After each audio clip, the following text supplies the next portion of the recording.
how do we change it? You know, Bruce Stewart says we should have a national teachers academy like West Point. We have a huge opportunity here, David. We have over the next 5 to 8 years as many as 1 million teachers, the baby boomer generation, retiring. And our ability to attract great talent and then more importantly to retain that great talent over the next few years is going to change public education for a generation, for the next 30 years. So how do you do that? We have to make teaching the revered profession that it is and should be. This is, to me, a call to service and a call to action. If you want to serve your country, if you want to make a difference in students' lives, there's nothing more important we can do than to help get the best and brightest, the hardest working, the most committed, the people with the highest of expectations for children into the classroom. We have a chance to fundamentally break that logjam that he talked about and transform education literally for a generation. Newt Gingrich, what is the knowledge most worth having in 2010 if you are a high school graduate? What do you need to know? What should the end product look like? Well, Jefferson said that religion, morality, and knowledge being important, we need schools. That's the Northwest Ordinance.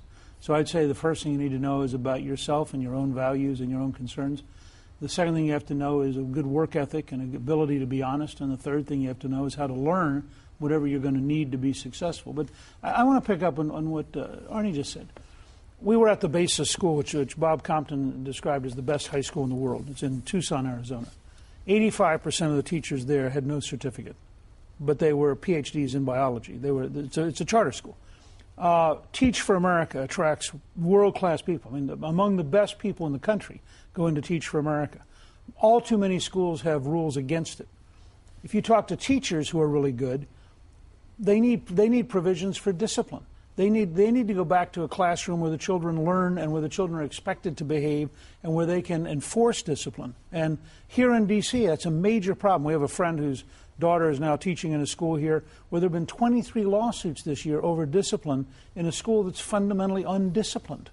And so teachers are told basically you can't get enough control to teach. And this is why when you go out to the KIPP school and to other systems like that, and there are 82 KIPP schools in the country, they're very structured. The mastery schools, very structured. These kids, for the first time in their lives, are being given discipline, and therefore they can attract great teachers because they can actually focus on the kids. I want to prepare the economic impact of failure in public schools is severe, and we have one big fact, which we'll try to get ready for you in a second, about dropouts and what it means for their ultimate ability to get jobs. And that is that the steady employment rate among high school dropouts is only 37%. Only 37%. Should there be a national standard for curriculum, a national curriculum for our schools? I think there should be a national curriculum, but I think it should be based on the competence of the teachers, not necessarily just their qualifications. I think that was the debate in the New York Times editorial the other day. And I think we must drive the students, going to your question to Mr. Gingrich, toward having a goal. I think one of the things that we don't prepare is our students for having a goal in life. You cannot arrive without a destination.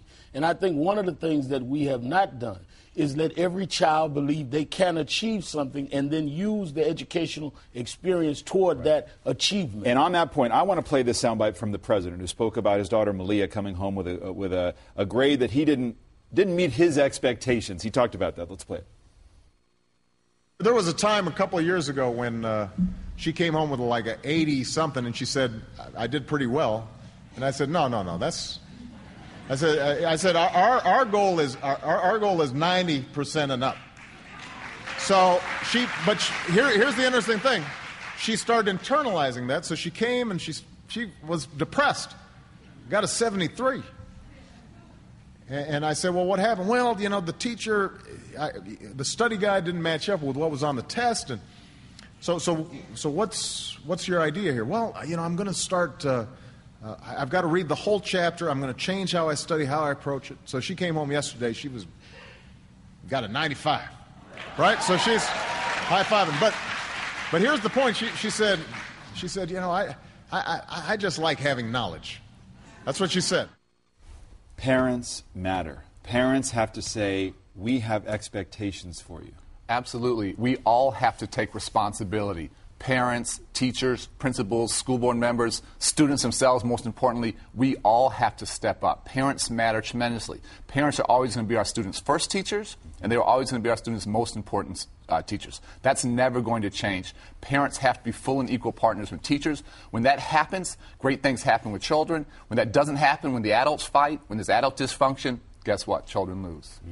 Let me just say, I actually wouldn't agree with the national curriculum, and there's a reason.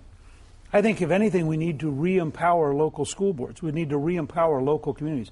The challenge of a breakthrough in Detroit, where you have several generations without adequate parenting, you have several generations without adequate employment, trying to break through there, as Reverend Sharpton said, the first thing these kids have got to learn is that they have a future, because they currently have a self-image that says, why would I learn anything? I've got no future anyway.